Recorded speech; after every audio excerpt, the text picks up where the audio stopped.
अरे अरे ये क्या, ये तो बहुत ही डरावना दिख रहा है। मुझे इस रूप में देखकर डर लग रहा है तुझे? हिम्मत कैसे हुई खाना इतना देरी से लाने की? मैं इसी समय तुझे मार कर खा जाऊंगा। गलती गलती हो गई मुझसे। मैं अब से जल्दी ही खाना लाऊंगा।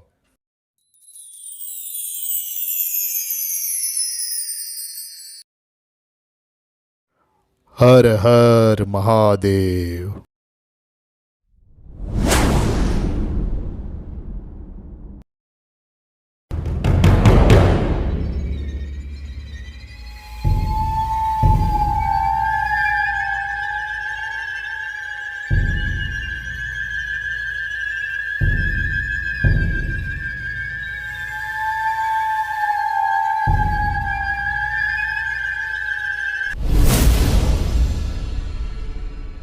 साधु प्रयाग जी, आप घर के अंदर क्यों नहीं जा रहे हैं? असंभव, असंभव। आपके पुत्र पर जो बाधा है, ना तो कोई भूत प्रेत है और ना ही कोई चुड़ैल है। तो क्या हुआ है? किसने उसके शरीर में कब्जा किया है? यह एक बहुत ही भयानक मायावी राक्षस है, बहुत ही शक्तिशाली है। इसे नियंत्रण करना मेरे बस की बात नहीं।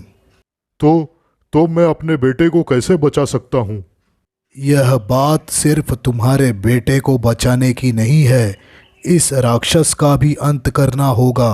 अन्यथा यह मायावी राक्षस पूरे गांव के लोगों को और पशुओं को खा जाएगा। क्या?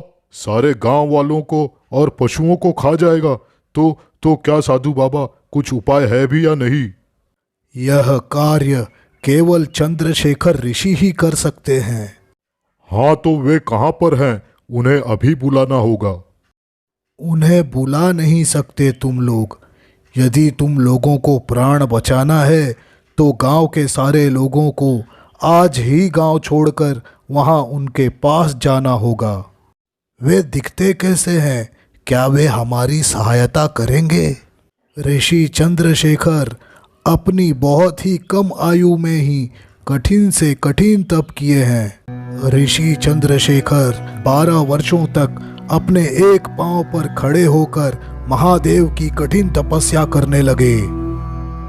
उनकी इस तपस्या से प्रसन्न होकर महादेव ने उन्हें मनचाहा वरदान मांगने की इच्छा की, परंतु ऋषि चंद्रशेखर को किसी भी चीज का लोभ नहीं था।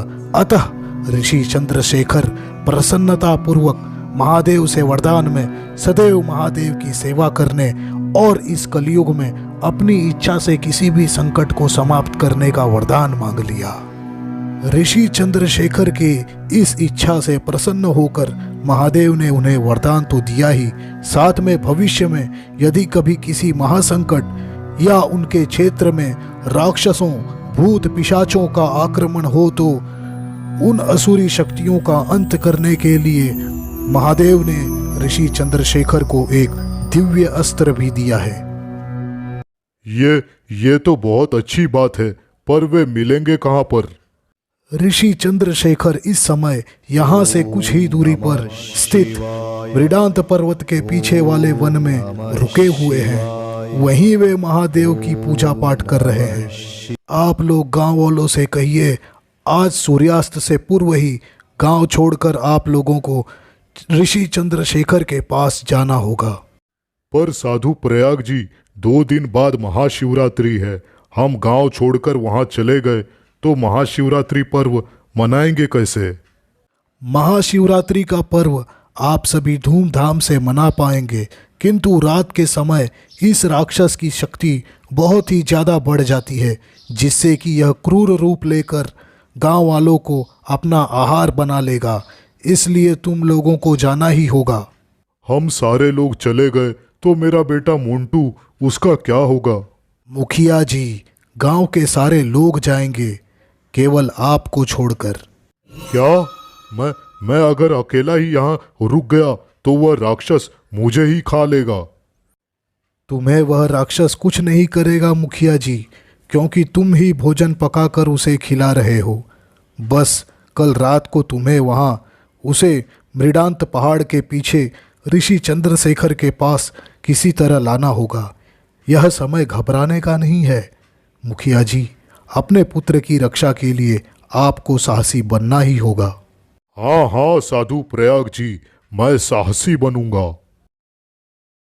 साधु प्रयाग के कहने पर गांव के लोग सूर्यास्त से पहले ही गांव से निकलकर ऋषि चंद्रशेखर के पास जाने लगते हैं।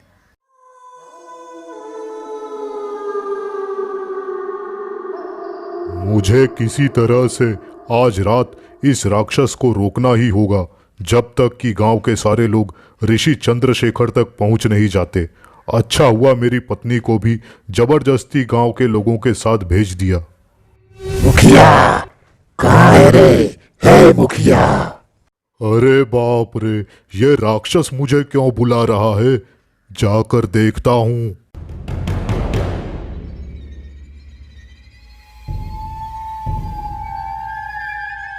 क्या क्या क्या हुआ साहब जी? क्या क्या सेवा करूं आपकी? रात हो गई है, मुझे मांस खाना है, इंसानी मांस खाना है। पर मेरे मालिक, मैंने तो पहले से ही आपके लिए बकरे का मांस बनाकर तैयार रखा है। पर मुझे इंसानी मांस को खाने का मन हो रहा है। वो क्या है ना, मैंने पहले से ही मांस पका दिया है। अब मसाले भी खत्म हो गए हैं और मांस पकाने के लिए लकड़ियां भी नहीं है। तो फिर किसी इंसान को यहाँ लेकर आओ, मैं कच्चा ही खा जाऊंगा। मालिक, मेरे साहब, मेरे महोदय, मैंने बहुत ही स्वादिष्ट मटन कड़ी बनाया है, उसे छोड़कर इंसान को खाएंगे आप? मटन कड़ी का नाम सुनकर ही मजा आ गया, जल्दी लाओ।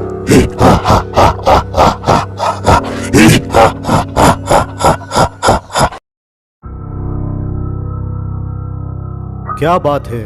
आप लोग कौन है? इतने मध्य रात्रि आप सभी लोग यहाँ पर? गांव के लोग ऋषि चंद्रशेखर को सारी बात बताते हैं। गांव वालों की बात सुनकर, तो आने दो उसे यहाँ पर, मैं आप लोगों के साथ ही हूँ, आप लोग यहीं विश्राम कीजिए।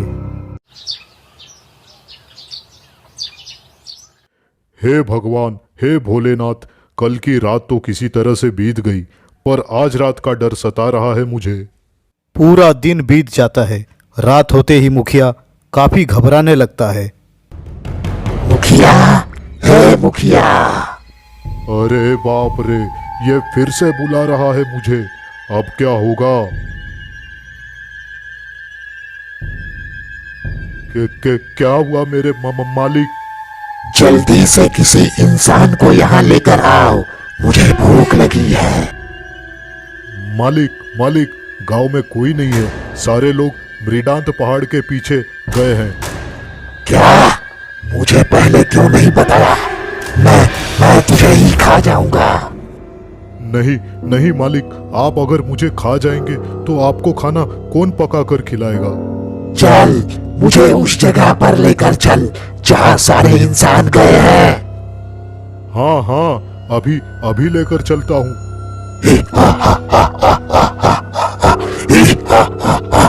थोड़ी ही देर में मुखिया उस राक्षस को मृडांत पहाड़ के पास उस वन में लेकर आ जाता है।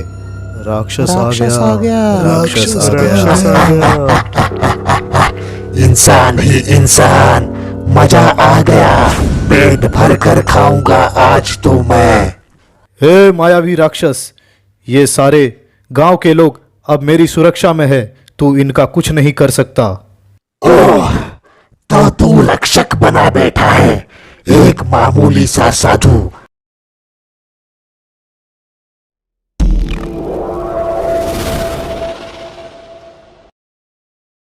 हाँ, तो तुझ में कुछ शक्तियां भी है, तो आजा, मैं तुझे अभी मेरे असली रूप से समाप्त करता हूँ।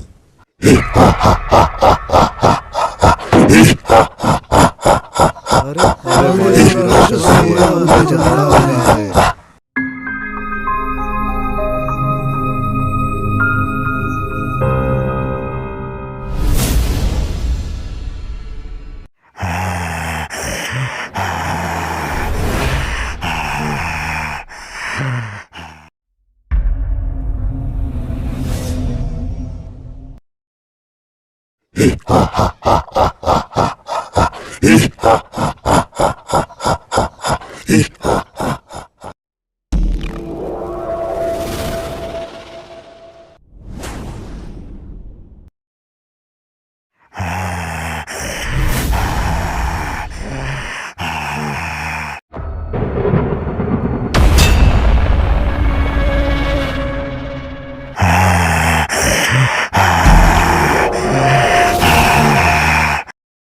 लगता है महादेव के दिव्य अस्त्र से ही तुझे समाप्त करना होगा। कितनी भी शक्तियां लगा ले साधु, मुझे कुछ नहीं होगा। ओम नमः शिवाय। ओम नमः शिवाय। ओम नमः शिवाय।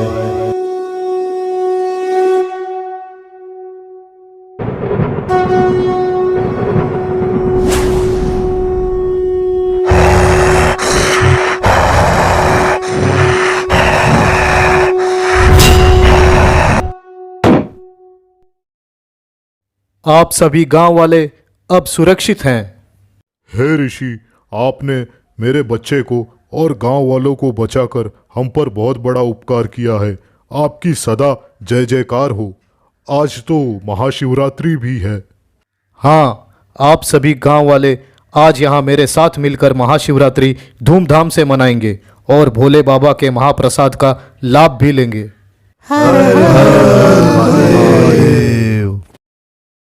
तो दोस्तों, यह कहानी आपको कैसी लगी हमें कमेंट में ज़रूर बताएं और भी नए कहानी के लिए हमारे चैनल को सब्सक्राइब कर लें। मैं फिर लौटूंगा आपके लिए नई कहानी लेकर। धन्यवाद।